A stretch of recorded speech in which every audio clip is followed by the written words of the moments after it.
ओम नमः शिवाय, ओम नमः शिवाय, ओम नमः शिवाय। माताएं, बहनों और जो भी देवीगण हैं वो सिर्फ नमः शिवाय का जाप करेंगे।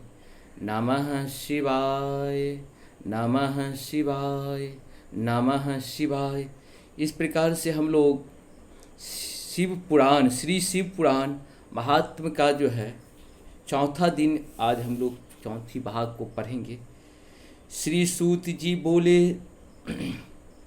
जय हिंद, जय भारत। आप सबों का स्वागत है। मैं राम नरेश झा और चैनल को सब्सक्राइब लाइक ज़रूर करें। कोशिश कर रहे हैं कि ज़्यादा से ज़्यादा जो भी शास्त्र से रिलेटेड है सरल भाषा में, आपकी भाषा में, आप जब भी मेरी बात सुनेंगे तो आपको लगेगा कहीं न कहीं अज्ञान लोग अपनी बात बोल रहे हैं, जिस तरह से जो नहीं जानते हैं, जो इस प्रकार से बोलते लगेगा कि हम स्वयं इसको कर रहे हैं और समझ भी रहे हैं और सुन भी रहे हैं। इस तरह से आपको अनुभव होगा। कोशिश करें कि इससे आपका लाभ भी उठाएं।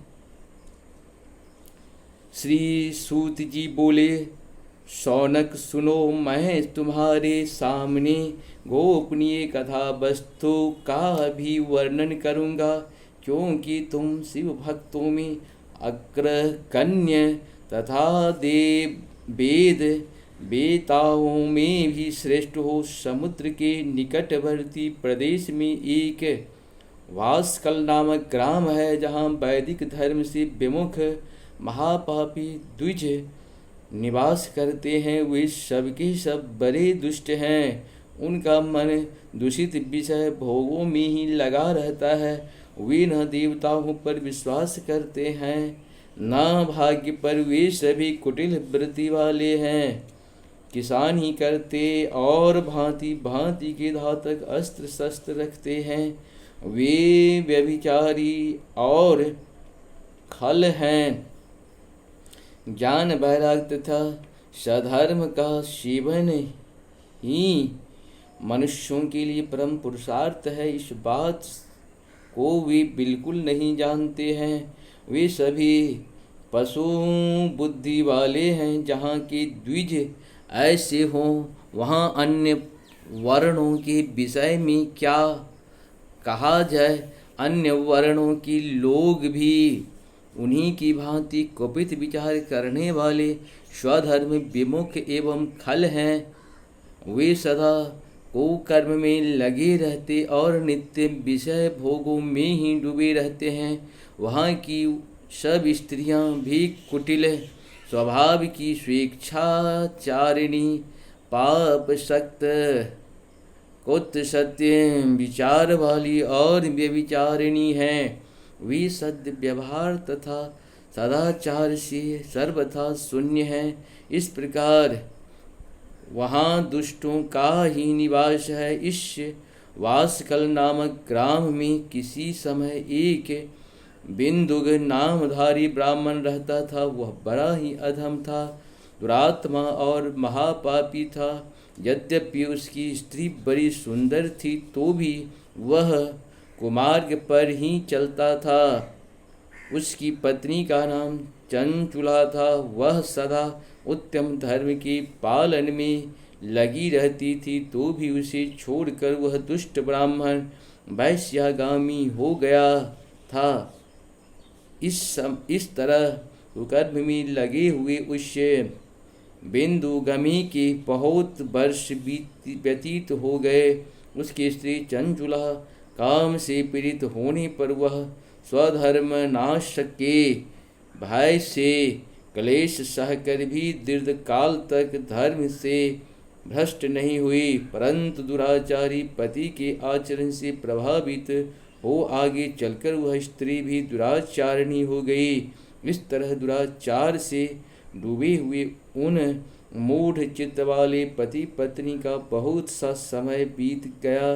तदंतर शूद्र जातीय वेश्या की पति बना हुआ वह दूषित बुद्धि वाला दुष्ट ब्राह्मण बिंदुग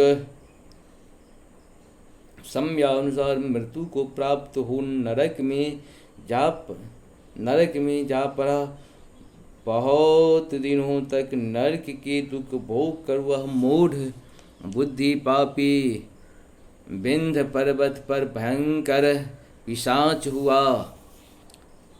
इधर उस दुराचारी पति बिंदु के मर जाने पर वह मूढ़ हृदय चंचुला बहुत समय तक पुत्रों के साथ अपने घर में ही रही।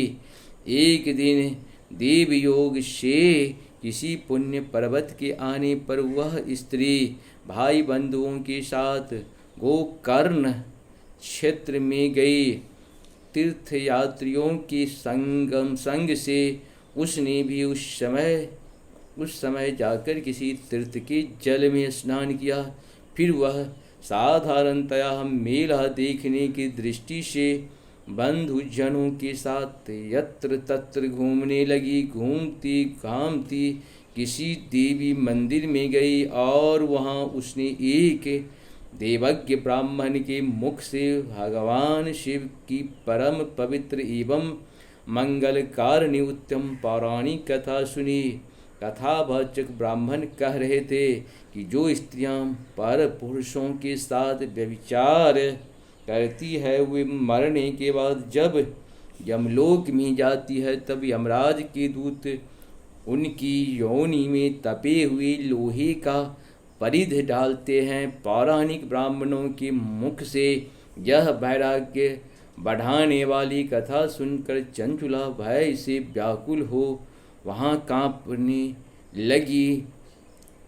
जब कथा समाप्त हुई और सुनने वाले सब लोग वहाँ से बाहर चले गए तब वह भयभीत नारी एकांत में शिव पुराण की कथा बाँचने वाले उन ब्राह्मण देवता से बोली।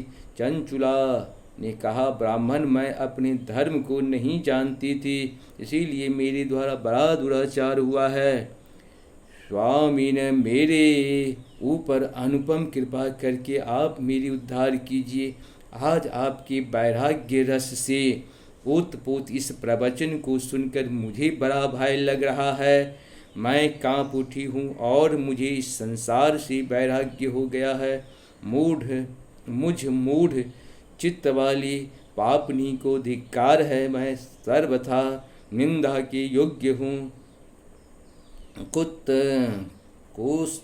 कुत्सित विषयों में फंसी हुई हूँ और अपने धर्म से विमुख हो गई हूँ। हाय, न जाने किस किस घोर कष्टदायक दुर्गति में मुझे पड़ना पड़ेगा और वहाँ कौन बुद्धिमान पुरुष को मार्ग में मन लगाने वाले मुझ पापनी का साथ देगा। मृत्यु काल में मैं उन भयंकर यमदूतों को मैं कैसे देखूंगी जब वे बलपूर्वक मेरे गले में फंदे डालकर मुझे बांधेंगे, तब मैं कैसे धीरज धारण कर सकूंगी। नरक में जब मेरे शरीर के टुकड़े टुकड़े किए जाएंगे उस समय विशेष दुख देने वाली उस महा यातना को मैं वहाँ कैसे सहूँगी। हाय, मैं मारी गई, मैं जल गई, मेरा हृदय विदीर्ण हो गया और मैं सब प्रकार से नष्ट हो गई, क्योंकि मैं हर तरफ से पाप में डूबी रही हूँ। ब्राह्मण, आप ही मेरे गुरु, आप ही माता और आप ही पिता हैं। आपकी शरण में आई हुई मुझे दीन अबला का आप ही उद्धार कीजिए, उद्धार कीजिए। सूत जी कहते हैं, इस प्रकार खेद और वैराग्य की युक्ति हुई चंचला ब्राह्मण देवताओं के दोनों चरणों में गिर पड़ी। तब उन बुद्धिमान ब्राह्मण ने कृपा पूर्वक उसे उठाया और इस प्रकार कहा। इस तरह से हम लोग का यहाँ पे हुआ। अब चंचुला की प्रार्थना से ब्राह्मण का उसे पूरा शिव पुराण सुनाना और समयानुसार शरीर छोड़कर शिवलोक में जा चंचुला का पार्वती जी की सखी एवं सुखी होना। इस प्रकार से हम लोग फिर नेक्स्ट करेंगे। आज हम लोग का चौथा भाग है। नमस्कार। धन्यवाद बहुत बहुत। इसको सुने, बहुत आनंद आएगा। आपको लगेगा कि हम अपने स्वयं भी बच भी रहे हैं और सुन भी रहे। सरल भाषा में है, आपकी अपनी भाषा में है, आपके अपने मित्रों के द्वारा है। नमस्कार, धन्यवाद।